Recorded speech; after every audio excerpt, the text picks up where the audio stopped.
Hola, les saluda Carla de Fernández desde casa, donde aprendemos a vivir el Evangelio estando en misión todos los días con mente, corazón y manos.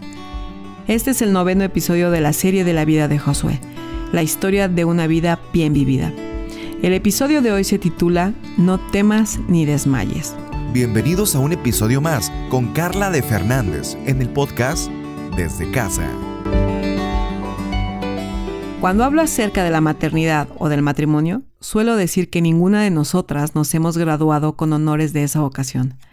Aun cuando nuestros hijos se hayan ido a formar sus propias familias, o aun cuando nuestro matrimonio esté en plenitud, o incluso aunque tengamos una historia de divorcio o viudez, ninguna nos hemos graduado aún con honores.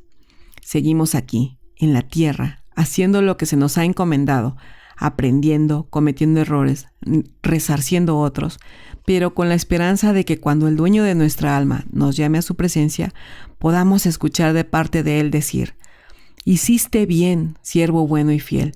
En lo poco has sido fiel, te pondré a cargo de mucho más. Ven a compartir la felicidad de tu Señor». Mateo 25:21. La vida de Moisés terminó de esa manera, escuchando la voz de su Señor, siguiendo sus instrucciones y confiando en sus promesas. Después de 8 semanas de haber estado estudiando y conversando acerca de la vida de Josué al lado de Moisés en los libros del Éxodo, Números y Deuteronomio, hoy por fin llegamos al libro bíblico de Josué. Moisés ha muerto, tal como Dios se lo había dicho. A los 120 años, con fortaleza, vitalidad, plenitud y lucidez, murió Moisés. Este hombre que lideró y guió al pueblo de Israel rumbo a la tierra prometida durante 40 años, murió. Su muerte fue dolorosa para los israelitas. Le lloraron durante 30 días, como lo menciona Deuteronomio 34:8. ¿Qué pasaría por la mente del pueblo? Moisés había sido su líder físico, pero también espiritual. Ellos seguían su voz, sus instrucciones, iban a él cuando había problemas graves. Fue él quien les hablaba de parte de Dios y quien incluso intercedía por ellos cuando pecaban y se alejaban de Dios. Es probable que hayan experimentado esa soledad que se siente cuando vagamos como ovejas sin pastor, esa soledad que ahora le llamamos estar en el desierto. Moisés fue un líder excepcional, incomparable. Leamos lo que Deuteronomio 34:10-12 dice de él. Y dice así: Desde entonces no volvió a surgir en Israel otro profeta como Moisés, con quien el Señor hablara cara a cara. Solo Moisés hizo todas aquellas señales y prodigios que el Señor le mandó realizar en Egipto ante el faraón, sus funcionarios y todo su país. Nadie ha demostrado jamás tener un poder tan extraordinario ni ha sido capaz de realizar las proezas que hizo Moisés ante todo Israel. Moisés cumplió con excelencia lo que Dios le llamó a hacer. Aún con los errores que cometió y que le impidieron llegar a la tierra prometida, aún con ellos, Dios habla bien de Moisés al final de su vida y deja una silla grande, por así decirlo, para aquel que sería su sucesor, es decir, Josué. Pero hemos de recordar que al morir Moisés, el pueblo no necesitaba otro Moisés, una copia exacta de él. El tiempo de Moisés y su labor en el pueblo y delante de ellos había terminado en el momento que Dios lo dispuso. Ahora vendría un hombre que siguió los pasos del líder, que aprendió lo importante y esencial de parte de él, pero que tenía capacidades, aptitudes y carácter diferentes. No obstante, el amor a Dios, su integridad, así como la manera de honrar a Dios y obedecer su voz eran muy semejantes, por no decir iguales. Dios vio en Josué la persona indicada para introducir al pueblo a la tierra que tomarían por heredad, y éste fue lleno del espíritu de sabiduría, porque Moisés puso sus manos sobre él. Los israelitas, por su parte, obedecieron a Josué e hicieron lo que el Señor había ordenado a Moisés. Esto lo puedes leer en Deuteronomio 34:9. Josué era nombrado y reconocido por Dios y el pueblo como nuevo líder de Israel. ¿Qué fue lo primero que se le encomendó a Josué? Dios ahora hablaría al pueblo por medio de Josué. Su vocero sería él. Josué escucharía la voz de su gran Dios. Leamos juntas Josué 1, versículo del 1 al 6, porque la historia de Josué como líder comienza de manera sorprendente. Te recuerdo que estoy leyendo en la traducción Nueva Versión Internacional. Josué 1, del 1 al 6, dice lo siguiente: Después de la muerte de Moisés, siervo del Señor, el Señor dijo a Josué, hijo de Nun, asistente de Moisés: Mi siervo Moisés ha muerto. Por eso tú y todo este pueblo deberán prepararse para cruzar el río Jordán y entrar a la tierra que daré a los israelitas. Tal como prometí a Moisés, les entregaré a ustedes todo lugar que toquen sus pies. Su territorio se extenderá desde el desierto hasta el Líbano y desde el gran río Éufrates, tierra de los hititas, hasta el mar Mediterráneo que se encuentra al oeste. Durante todos los días de tu vida, nadie será capaz de enfrentarse a ti. Así como estuve con Moisés, también estaré contigo. No te dejaré ni te abandonaré. Sé fuerte y valiente, porque tú harás que este pueblo herede la tierra que prometí a sus antepasados. A partir de ese momento, la vida de Josué cambiaría drásticamente. La historia de su vida tomaba un giro que marcaría al pueblo de Israel, pero también a nosotras. Muchas generaciones después de que él partiera a la presencia de Dios, aún aprendemos de él. ¿Qué vemos en estos versículos? Dios habla a Josué directamente por primera vez. Le da la instrucción de que sería él quien guiaría al pueblo. Le ordena que él, junto con el pueblo, deberán prepararse para cruzar el río, para llegar a la tierra prometida, pero le da una palabra de aliento, llena de esperanza, al decirle que estará con él como lo estuvo con Moisés. Ahora, antes de continuar, me gustaría que tuvieras un cuaderno donde anotar algunas preguntas que estaré realizando para enriquecer nuestro estudio. Preguntas para conocer más a Dios, qué ha hecho, para conocer nuestra identidad y cómo llevar a la práctica lo que conozcamos más acerca de Dios, Cristo y la obra del Espíritu Santo. Así que comencemos. En los versículos que leímos, ¿cómo podemos ver a Dios? ¿Qué nos dice acerca de su persona y de su carácter? Yo encontré lo siguiente: Dios es Señor, todo le pertenece a Él. Dios es relacional, habla con sus siervos. Él es dueño, soberano, protector. Es un Padre presente, es un Padre que permanece, cumple promesas, nos fortalece. Es un Padre que nos da su heredad. ¿Qué ha hecho? Al leer estos versículos y ver lo que Dios es, podemos entender un poco mejor lo que ha hecho por medio del Espíritu Santo. Podemos ver a un Dios cercano que se ha dejado conocer, que habla a sus hijos, que da instrucciones a sus siervos, un Dios todopoderoso que se relaciona con su pueblo. Nosotras, gracias a la obra de Cristo en la cruz, tenemos esa misma cercanía con Él. Y no solo eso, tenemos una relación padre-hija. No somos más huérfanas ni exiliadas, somos hijas protegidas, adoptadas, con un hogar en la tierra nueva, un lugar al que Cristo fue a preparar para cuando seamos llamadas a estar con Él. En Josué vemos que Dios ha preparado a su pueblo para entrar y poseer la tierra prometida. Ellos están listos para conquistarla. Podrán estar seguros de que las promesas que Dios dio a sus antepasados serán cumplidas al pie de la letra. Cada día Dios estará cuidando de ellos, aun cuando no estén conscientes de eso, aun cuando no lo escuchen, aun cuando no lo sientan. Dios guarda y protege a su pueblo. También vemos a Dios afirmando el liderazgo de Josué al decirle: sé fuerte y valiente, porque tú harás que este pueblo herede la tierra que prometí a sus antepasados.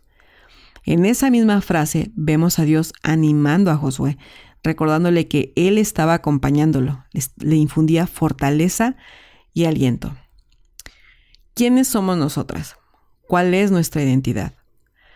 Nosotras somos, de acuerdo a lo que leímos, siervos, tenemos capacidad para obedecer la voz de Dios, somos herederas, protegidas, amadas, cercanas a Dios, somos fortalecidas y valientes, tal cual nos lo dice en el Nuevo Testamento, Efesios 6:1. Estamos fortalecidas en el poder de su fuerza, nada depende de nosotras. Y todo esto lo hemos recibido de parte de Dios por medio de Jesús. Somos siervos porque le servimos a Dios con los dones y talentos que nos ha dotado para hacer su voluntad y dar a conocer su nombre. Es porque tenemos al Espíritu Santo habitando en nosotras que podemos obedecer la voz de Dios, seguir sus indicaciones y cada día crecer en entendimiento y en sabiduría de nuestro Dios. Todas estas características las podemos tener gracias a la obra de Cristo. Y me gustaría hacer énfasis en que Dios llama e instruye a Josué a ser fuerte y valiente a lo largo de los primeros versículos, porque vemos a Dios afirmando a Josué, recordándole quién es, cuál es su identidad y quién es el que lo ha llamado, quién lo eligió, pero también quién va delante de él, para recordarle que debe ser fuerte y valiente. ¿Por qué Dios le pediría eso? ¿Acaso Josué sentía temor?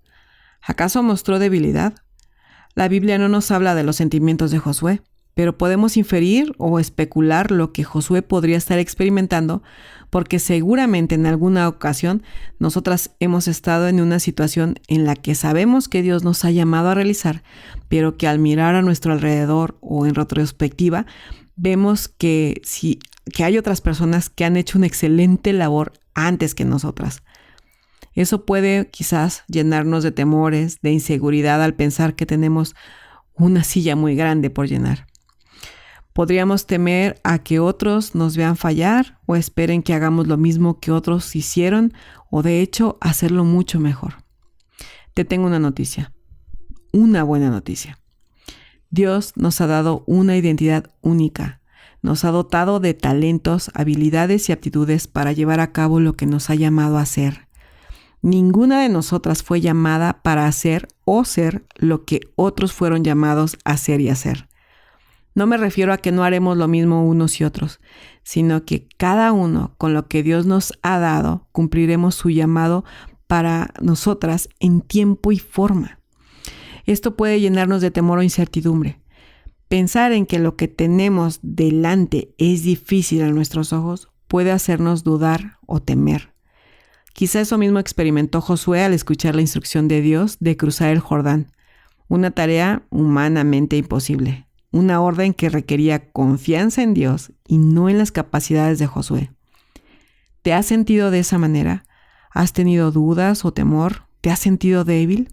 Bienvenida al club. Necesitamos recordar quién es Dios, qué ha hecho y quiénes somos nosotras. Necesitamos recordar las palabras de Dios que nos instruyen. No temas, sé valiente, no desmayes. Estaré contigo todos los días y hasta el fin del mundo. Ese Dios que estuvo con Josué, con Moisés, es el mismo que está conmigo y contigo, que ha prometido no dejarnos. Y así lo ha hecho hasta hoy y así será por siempre. ¿Cómo respondemos? En confianza, en fe, con la certeza de que Dios está con nosotras en medio de nuestros días débiles, donde nos sentimos incapacitadas, insuficientes, débiles para continuar. Quiero que pienses y, de ser posible, escribas esas situaciones o tareas que Dios ha puesto en tus manos y que por momento piensas o crees que eres insuficiente para realizar. Quizás te has dado cuenta de que no eres lo suficientemente buena para dirigir tu hogar, para amar a tu esposo, para amar y criar a tus hijos, para animar y amar a tus vecinos, para cumplir con el trabajo que tienes o para dirigir el ministerio que tienes en tus manos. Agrega la tarea que tengas en tus manos ahora y ve con claridad que, con seguridad, no puedes hacerlo sola. No eres suficiente para la tarea. Se te ha dado un lugar muy alto y te produce temor. Pero antes de irte con la cabeza abajo o renunciar, quiero que recuerdes que el mismo Dios que estuvo con Josué está contigo. El mismo Dios que estuvo con Moisés está contigo. El mismo Dios, el mismo Espíritu que levantó a Cristo de entre los muertos vive y habita en ti. Y Él te fortalecerá, te capacitará, te ayudará en toda dependencia y necesidad que tengas, porque esa ha sido su promesa. Y como hasta ahora, la seguirá cumpliendo. No temas ni desmayes. Sigue un día a la vez, sin prisa, pero sin pausa. Para recapitular, reflexiona. Es porque tenemos al Espíritu Santo habitando en nosotros que podemos obedecer la voz de Dios, seguir sus indicaciones y cada día crecer en entendimiento y en sabiduría de nuestro Dios. Recuerda, tenemos un Dios cercano que se ha dejado conocer, que habla con sus hijos, que da instrucciones a sus siervos, un Dios todopoderoso que se relaciona con su pueblo. Medita en Mateo 28:20, la segunda parte, en Romanos 8:11 y en Efesios 6:1. Hablemos. ¿En estos momentos te sientes incapacitada para hacer lo que Dios te ha pedido que hagas? ¿Qué es lo que sientes o piensas que te incapacita para hacerlo? ¿Qué te atemoriza? A la luz de lo que vimos en este episodio, ¿cómo el recordar que Dios es quien llama y capacita cambia tu forma de verte? Eleva una oración a Dios por el temor que puedas estar experimentando. Recuerda que Dios conoce todo de nosotras y no se sorprende cuando acudimos a Él con humildad a pedir su consejo o a entregar nuestro sentir. Habla con alguien cercano a ti y que sea mayor en la fe y juntas busquen animarse y recordar que en su insuficiencia Dios es suficiente y que en cada debilidad Él se lleva la gloria. Nos escuchamos muy pronto. Bendiciones. Esto fue un episodio más del podcast Desde Casa con Carla de Fernández. Aprende a vivir el Evangelio estando en misión todos los días, con mente, corazón y manos. Desde Casa, síguenos en nuestras redes sociales.